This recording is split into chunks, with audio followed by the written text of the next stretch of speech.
O papel do professor Escamila e do professor Armando Clemente na construção dessa identidade do atletismo. Porque Araraquara, no atletismo, tem uma identidade.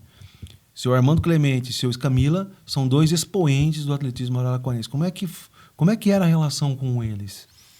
Muito boa. O Clemente, eu me recordo até que na época que eu estudava ainda que seria hoje ensino fundamental, lá no Florestano Libucci, de tempo em tempo ele comparecia lá para fazer testes de salto parado com a gente, o que é interessante, né? E ali surgiu um primeiro convite, você precisa ir fazer atletismo e tal, mas na época eu não estava envolvido, eu estava mais com o futebol. Mas como eu era do bairro ali, nós tínhamos ali um grande número de colegas que praticavam futebol, inclusive, e temos um grupo até hoje também no WhatsApp do pessoal do Futebol do Carmo, né? 40 anos. E engraçado você me falar isso, a gente não perde esse vínculo, né? Engraçado você me falar isso, porque o Boni veio aqui e também falou a mesma coisa.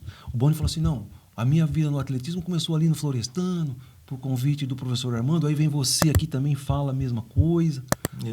Então você vê que tem uma certa identidade aí no processo. E o Carmo, né, o Florestano Libucci está no bairro. Está no centro dessa discussão. É bem interessante. E, além disso, a gente estudava no Florestano Libucci, né? E depois o Colégio Vitor Lacorte, que era o outro colégio no bairro. Né? Eu estudei lá. E bem interessante. E a gente não esquece os profissionais da educação física, né? Que fizeram parte da nossa vida. O professor Urias, né? Nossa, que foi o nosso professor no e o Onofre? O Onofre eu conheci um tempo depois na Uniara, no basquete, que ele me convidou para auxiliar ele num trabalho lá com o basquetebol da Uniara, naquela fase ainda de ascensão, né? Que a gente estava subindo de categoria, mudando o projeto. Mas isso foi bem depois, né? Foi bem depois. Lá atrás o Urias teve um papel fundamental, mas o Urias também foi professor. O Urias e o professor Hélio foram dois IEBA, professores. não era? Eles davam aula no IEBA, mas também trabalhavam lá no Libucci. A gente tinha aula no estádio municipal, na quadra do estádio municipal. Tinha quadrinha ali na frente. Então, veja, né? naquela época a gente não tinha nenhuma estrutura, assim, uma logística, como se tem hoje para praticar um esporte, um ginásio de esporte. Era no cimento, na quadra de cimento. Os tênis eram aqueles que não eram os mais adequados, né? Talvez assim. sem nenhuma. Era na raça, na força. Não tinha essa preocupação com o impacto. Quando tinha tênis. Bem lembrado. Você ia fazer educação física à tarde, queimava o pé lá naquele cimento. Era o bamba branco, né? Bamba branco, o bamba branco. Dava tinha um chulé lá. Futebol, nossa, era o que chute. Aquela conga azul. O futebol feia raiz, pra caramba. Tinha um chulé lascado.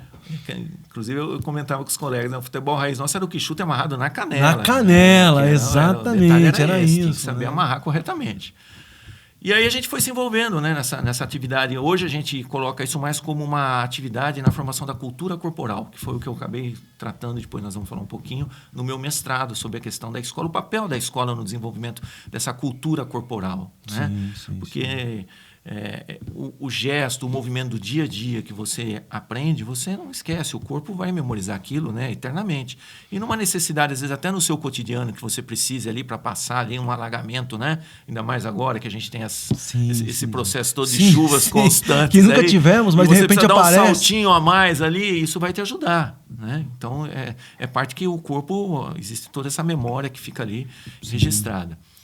E aí eu fui para o atletismo, né? Fui do campeonato escolar, nós ganhamos aqui local, aí fomos campeões regionais, fomos para a final estadual, né? E o grande lance de você praticar o esporte naquela época eram as viagens. Né? Então a gente viajava, ficava lá na Água Branca, ficava alojado no Ibirapuera, né? E no próprio Pacaembu existia um alojamento, a gente ficava lá várias vezes, né? Inclusive para São Silvestre. Eu me recordo de uma das edições da São Silvestre que a gente largou na Paulista e chegou no Pacaembu. E era bem interessante, né? Porque viajar, a gente inclusive viajava de trem na época, né? Tinha o passe do governo do estado para a gente viajar de trem gratuitamente. E a gente chegava a São Paulo, descia na Estação da Luz, o professor Escamila com aquele monte de... Né? Era o nosso guia naquele processo todo. E era assim, era uma aventura. Então isso fica marcado para a gente, né? Como os pequenos momentos de liberdade que a gente tinha, além dos passeios que a família poderia proporcionar, que eram poucos na época, né? A gente não tinha muito essa coisa de viajar a família, ir para a praia, como se tem hoje essa liberdade. Então, digamos que, além de um prêmio, era um benefício social que trazia o esporte para a gente, de conhecer novos ambientes, fazer novas amizades, conhecer pessoas do mundo esportivo, Eu tive a oportunidade, na época do atletismo, de conhecer expoentes do esporte como Joaquim Cruz, Agberto Guimarães, que treinaram legal. aqui em Araraquara e que são conosco. são nomes assim, fundamentais dentro do atletismo. Né? E trouxe para nós uma vivência na época para você entender E qual eles é a treinaram aqui em diferença do Araraquara? prático. Treinavam aqui em Araraquara. O técnico deles era o professor Luiz Alberto de Oliveira, falecido recentemente. Ah, eu lembro desse nome. E o professor Luiz, ele se formou aqui na Faculdade de São Carlos, que é onde eu também me formei. E naquela época o pessoal saía muito de Araraquara para prestar concurso para ser professor de Estado em Brasília. Brasília sempre pagou muito bem, né? A remuneração muito boa do profissional na área da educação lá. E ele prestou, passou, foi para Brasília. Lá, trabalhando numa escola pública, ele conseguiu identificar o talento Joaquim Cruz. Numa atividade que ele deu, e o Joaquim, né, comentava com a gente que o negócio dele era basquete. Ele queria por causa da estatura, inclusive. Ele jogava, adorava basquete. E o Luiz, na época, comenta que deu um tênis de basquete para ele. Falou, eu te dou o tênis, mas você vai pelo menos fazer atletismo 3 dias na semana comigo.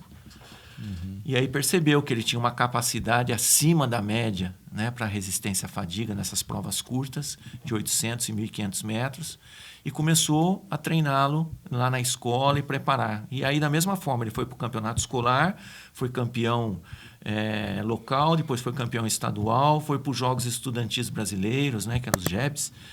Lá ele foi o campeão brasileiro, recordista de 800, 1.500, foi para o Mundial Universitário, desculpa, para o Mundial da Juventude. Lá ele foi também campeão mundial. E aí ele percebeu, o que seduziu ele foi a possibilidade de conhecer o mundo através do esporte, né? Ele comentava isso muito com a gente na época.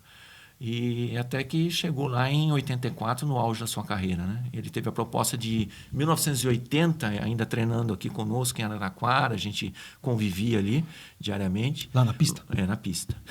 O Boni treinava muito com ele, Bonifácio treinava muito com ele, era muito próximo por causa do tipo de prova que fazia, né? A gente mais acompanhava e observava tal, mas a gente percebia que a rotina dele era muito diferente da nossa em termos de exigência do físico. Inclusive, ele tinha assim muita reserva em relação ao descansar, o horário para alimentação. Então, ali a gente começava a perceber qual era a diferença de um atleta praticante como nós, digamos assim, amador, né? Porque os nossos resultados eram resultados locais, jogos regionais, né?